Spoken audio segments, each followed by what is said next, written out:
तो आज दोस्तों सैमसंग की टॉप लोड वॉशिंग मशीन को चेक करने के लिए आए हैं। इसमें कि दोस्तों कस्टमर का बोलना है कि ये वॉशिंग मशीन हमारी 4C का एरर है वो शो कर रही है। और खैर इसमें जो कि फ़ॉल्ट है इसको कैसे ट्रेस करेंगे और किस चीज़ का फ़ॉल्ट है इसी के बारे में बताएंगे।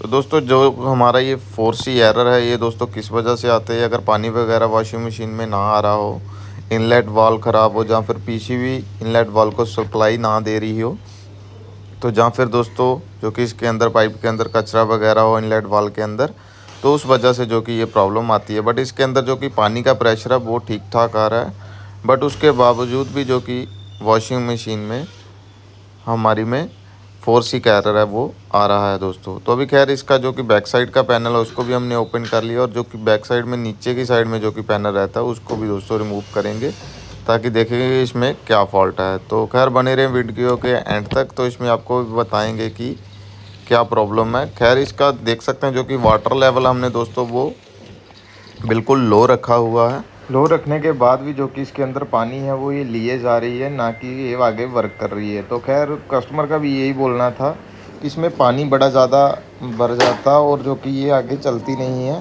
फिर लास्ट में आकर इसमें जो कि 4C का एरर है वो ये वॉशिंग मशीन हमारी शो कर देती है। तो अभी खैर इसमें चेक करेंगे कि इसका कहीं प्रेशर सेंसर वगैरह है जो वो ख़राब तो नहीं है। तो अगर दोस्तों हम प्रेशर सेंसर पे वोल्टेज वगैरह चेक कर रहे हैं तो वो दोस्तों वोल्टेज वगैरह बिल्कुल सही आ रहे हैं, वोल्टेज की कोई भी दिक्कत नहीं है। बाकी दोस्तों इसका प्रेशर सेंसर वगैरह को चेक कर लिया, इसकी पीसीबी भी जो कि वोल्टेज दे रही है प्रेशर सेंसर को, वोल्टेज वगैरह प्रॉपर आ रही है वहाँ पे भी। तो अभी खैर इसमें क्या दिक्कत है ये चीज़ चेक कर रहे हैं। मैं भी वहाँ पे जाके जब इस फॉल्ट को देखा तो मैं भी कंफ्यूज हो गया था, क्योंकि ऐसा फॉल्ट ज़्यादातर देखने को नहीं मिलता है। तो खैर बने रहें वीडियो के एंड तक, आपको भी बताएंगे इस वॉशिंग मशीन में क्या प्रॉब्लम है, पूरा प्रोसेस ज़रूर देखें। तो अभी अगर मैं आपको ड्रम दिखाऊं तो पूरा ऊपर तक जो कि ये भर चुका है, बट जो कि वॉशिंग मशीन है वैसे की वैसे ही एक जगह ही रुकी हुई है, पानी ये कंटिन्यू लेते जा रही है, बट जो कि आगे बिल्कुल भी जो कि वर्क नहीं कर रही है, देख सकते हैं। तो ये दोस्तों अगर प्रॉब्लम आती है तो ज़्यादातर जो कि प्रेशर सेंसर अगर वो ख़राब हो, जहाँ फिर इसके जेक के अंदर रेस्ट वगैरह आई हो तो वो प्रॉब्लम आती है, जहाँ फिर अगर इसके अंदर ड्रम में गंदगी वगैरह हो तो भी ये प्रॉब्लम आ सकती है। बट इसमें ऐसा नहीं है, इसमें जो कि ये दिक्कत तो सेम ही है, बट ऐसा कुछ भी नहीं है, इसमें पार्ट्स कोई भी ख़राब नहीं है हमारा। बट फिर भी जो कि ये सेम ही जो कि सिचुएशन है इसकी, जो कि प्रेशर सेंसर ख़राब होने की वजह से होती है, जब प्रेशर सेंस नहीं करती है। तो खैर अभी देख सकते हो ऊपर तक जो कि इसका ड्रम भरा हुआ है, बट जो कि बिल्कुल भी जो कि आगे चल नहीं रही है। तो खैर दोस्तों हमारे पास इतना टाइम नहीं था, बट कस्टमर का बोलना था कि एंड में आके ये सारे पानी को बाहर निकाल देती है, फिर उसके बाद जो कि ये 4C का एरर है वो शो कर देती है।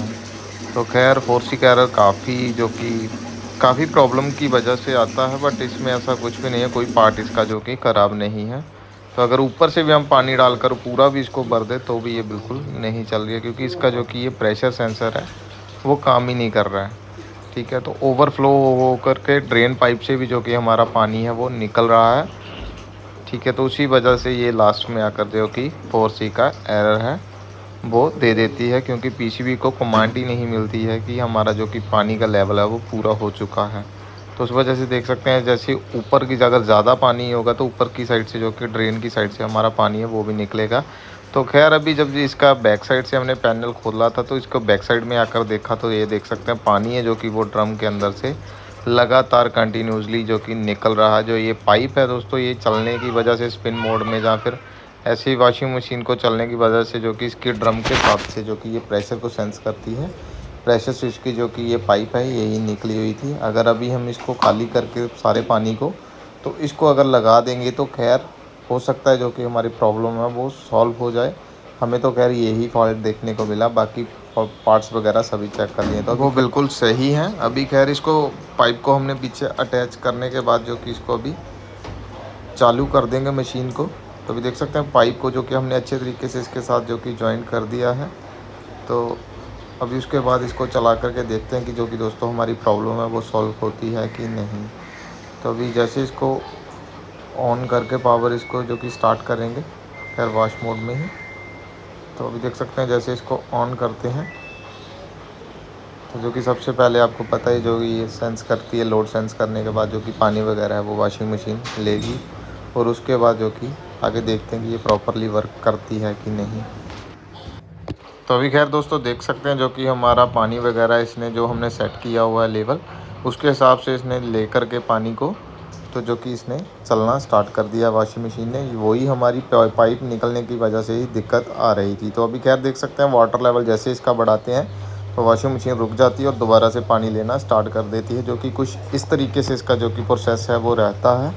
तो अभी जैसे ही ये वाला हमारा 2 नंबर पे हमने जैसे वाटर लेवल को सेट किया है, तो ये 2 नंबर पे सेट करने के बाद जो दोबारा से पानी लेना स्टार्ट कर दिया है। तो अभी खैर जो कि ये पाइप वगैरह हमने इसको जॉइंट किया और जॉइंट करने के बाद जो कि वॉशिंग मशीन है हमारी प्रॉपरली वर्क कर रही है। तो अभी देख सकते हैं जो कि पानी अभी ले रही है। खैर जो कि हमने अलग अलग तरीके से इसमें वाटर लेवल जो कि इसका दिया रहता है 1 2 3 4 5 तक, जो भी हमने सभी को चेक कर लिया एक प्रॉपर तरीके से, ताकि कहीं पे प्रॉब्लम ना आ रहे। तो अभी खैर जो कि ये देख सकते हैं दोबारा से वॉशिंग मशीन ने जो कि पानी लेकर के चलना है वो स्टार्ट कर दिया है प्रॉपर तरीके से। तो अभी फिर से हम जो कि इसका एक बार और इसका जो कि वाटर लेवल है उसको बढ़ाकर भी चेक कर लेंगे। तो खैर दोस्तों अगर ये वीडियो अच्छी लगी है तो please like share and comment ज़रूर करें, और आगे ऐसी और वीडियोस देखने के लिए हमारे यूट्यूब चैनल को ज़रूर सब्सक्राइब करें। अगर फेसबुक पेज पे हमारी वीडियो देख रहे हैं तो प्लीज़ उसे भी ज़रूर फॉलो करें।